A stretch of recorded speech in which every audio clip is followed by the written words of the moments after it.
ಪ್ರಧಾನಿ ಮೋದಿ ನಿವಾಸದ ಮುಂದೆ ಕಾಂಗ್ರೆಸ್ ಧರಣಿಯನ್ನ ಮಾಡ್ತಾ ಇದೆ.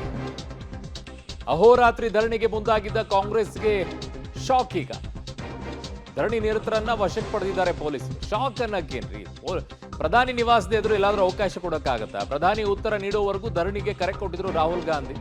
ನಿಜವಾದ ದೇಶಭಕ್ತರು ಪ್ರತಿಭಟನೆಯಲ್ಲಿ ಕೈ ಜೋಡಿಸಲು ಕರೆ ಕೊಟ್ಟಿದ್ರು ರಾಹುಲ್ ಗಾಂಧಿ. ಪ್ರತಿಭಟನೆ ಉಗ್ರ ಸ್ವರೂಪ ಪಡೆಯುವ ಮುನ್ನವೇ ಅವ್ರನ್ನ ವಶಕ್ಕೆ ಪಡೆಯುವಂತ ಕೆಲಸವನ್ನ ಮಾಡಲಾಯಿತು. ಅದು ಹೋಗ್ತಾ ಹೋಗ್ತಾ ಏನಾಗುತ್ತೆ, ಬೇರೆದವರು ಅದನ್ನ ದುರುಪಯೋಗ ಮಾಡಕ್ ಶುರು ಮಾಡ್ತಾರೆ. ಈಗ ಕರ್ನಾಟಕದಲ್ಲಿ ಡಿ ಕೆ ಶಿವಕುಮಾರ್ ಅವರ ನಿವಾಸದ ಮುಂದೆ ಹೋಗ್ಬಿಟ್ಟು ನಾನು ಅಹೋರಾತ್ರಿ ಧರಣಿ ಮಾಡ್ತೀನಿ, ನನಗಿದಾಗಬೇಕು ರಾಜ್ಯದಲ್ಲಿ ಅಂತ ಕೂತ್ಕೊಂಡ್ರು ಪರ್ಮಿಷನ್ ಕೊಡ್ತಾರೆ. ಅಲ್ಲಿ ಹೋಗಕ್ಕೇನೆ ಕೇಳಲ್ಲ, ನಿಮ್ಗೇನು ಕೆಲಸ ಅಂತಾನೆ ಬರ್ತಾರೆ. ಇನ್ನು ಪ್ರಧಾನಿ, ದೇಶದ ಪ್ರಧಾನಿ ಅವರ ನಿವಾಸದ ಬಳಿ ಹೋಗ್ಬಿಟ್ಟು ಈ ಪ್ರತಿಭಟನೆ ಮಾಡಕ್ಕೆ ಕೊಟ್ಟಿದ್ದೇ ಹೆಚ್ಚಿನ ಅವಕಾಶ. ಹಂಗೆಲ್ಲ ಕೊಡಕ್ಕಾಗಲ್ಲ. ಎಲ್ಲೆಲ್ಲೋ ಪ್ರತಿಭಟನೆ ಮಾಡಬೇಕು, ಎಲ್ಲೆಲ್ಲೋ ಆಗತ್ತೆ, ನಾವು ಹೋಗ್ತೀವಿ. ಸೊ ಪ್ರತಿಭಟನೆಯ ಒಂದು ಸ್ವರೂಪದಲ್ಲಿ ಇದನ್ನ ಮಾಡಬಹುದು, ಇಲ್ಲ ಅಂತಲ್ಲ. ಆದರೆ ನಾನು ಅಲ್ಲೇ ಅಹೋರಾತ್ರಿ ಧರಣಿ ಕೂತ್ಕೊಳ್ತೀನಿ ಅಂದರೆ ಹೇಗೆ ಸಾಧ್ಯ ಆಗುತ್ತೆ? ಹೇಗೆ ಸಾಧ್ಯ ಆಗುತ್ತೆ? ರಾಜಕೀಯವಾಗಿ ಇವೆಲ್ಲವೂ ಕೂಡ ನಡೆಯುತ್ತೆ. ಕೆಲವೊಂದಿಷ್ಟು ಡ್ರಾಮಾಗಳಾಗಬೇಕು, ಕೆಲವೊಂದಿಷ್ಟು ಬೆಳವಣಿಗೆಗಳಾಗಬೇಕು, ತಮ್ಮ ಆಕ್ರೋಶವನ್ನು ವ್ಯಕ್ತಪಡಿಸಬೇಕು, ಪ್ರತಿಭಟನೆಯ ತೋರಿಸಬೇಕು, ಅವೆಲ್ಲವೂ ನಡೆಯುತ್ತೆ. ಇವೆಲ್ಲ ಒಂದು ಕಡೆಗಿದ್ದಾಗ ಕಸ್ಟಡಿಗೆ ತೆಗೆದುಕೊಳ್ಳುವಂತ ಕೆಲಸವನ್ನ ಕೂಡ ಸದ್ಯಕ್ಕೆ ಪೊಲೀಸರು ಮಾಡ್ತಾ ಇದ್ದಾರೆ. ರಾಹುಲ್ ಗಾಂಧಿ ಅವರ ನೇತೃತ್ವದಲ್ಲಿ ಪ್ರತಿಭಟನೆ ನಡೀತಾ ಇತ್ತು. ಆದ್ರೆ ಸರಿಸುಮಾರು 3 ಗಂಟೆಗಳ ಬಳಿಕ ಈಗ ಎಲ್ಲಾ ಕಾಂಗ್ರೆಸ್ ನಾಯಕರನ್ನ ಇಲ್ಲಿಂದ ಸ್ಥಳಾಂತರ ಮಾಡುವಂತ ಕೆಲಸವನ್ನ ಕೂಡ ಮಾಡ್ತಾ ಇದ್ದಾರೆ. ನೋಡಬಹುದು, ಸಂಘಟನಾ ಪ್ರಧಾನ ಕಾರ್ಯದರ್ಶಿ ಆಗಿರುವಂತಹ ಕೆ.ಸಿ. ವೇಣುಗೋಪಾಲ್ ಅವರು ಕೂಡ ತೀವ್ರ ಅಸ್ವಸ್ಥಗೊಂಡಿರುವಂತದನ್ನ ಕೂಡ ನೀವು ಗಮನಿಸ್ತಾ ಇದ್ದೀರಿ.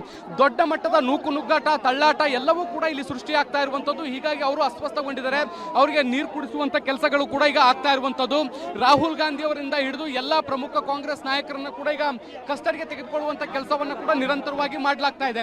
ಒಂದು ಕಡೆಗೆ ಕೆ.ಸಿ. ವೇಣುಗೋಪಾಲ್ ಅವರನ್ನ ನೋಡಬಹುದು, ಮತ್ತೊಂದು ಕಡೆಗೆ ಈ ಬಸ್ ನಲ್ಲೂ ಕೂಡ ಸಾಕಷ್ಟು ದೊಡ್ಡ ಪ್ರಮಾಣದಲ್ಲಿ ಕಾಂಗ್ರೆಸ್ ನಾಯಕರು, ಪ್ರಮುಖ ನಾಯಕರು ಯಾರೆಲ್ಲ ಇದ್ರು ಅವರನ್ನೆಲ್ಲರೂ ಕೂಡ ಕಸ್ಟಡಿಗೆ ತೆಗೆದುಕೊಳ್ಳುವಂತ ಕೆಲಸಗಳು ಕೂಡ ಆಗಿದೆ. ಅವ್ರನ್ನ ಸ್ಥಳಾಂತರಗೊಳಿಸುವಂತ ಕೆಲಸಗಳು ಕೂಡ ಆಗ್ತಾ ಇದಾವೆ.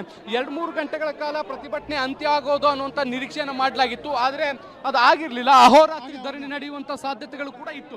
ಸೊ ಹೀಗಾಗಿ ಪ್ರತಿಭಟನೆಯನ್ನ ಮೊಟಕುಗೊಳಿಸುವಂತ ನಿಟ್ಟಿನಲ್ಲಿ ಪೊಲೀಸರು ಮುಂದಾಗಿರುವಂತದ್ದು, ತಮ್ಮ ಬಲ ಪ್ರಯೋಗಕ್ಕೆ ಮುಂದಾಗಿದ್ದಾರೆ.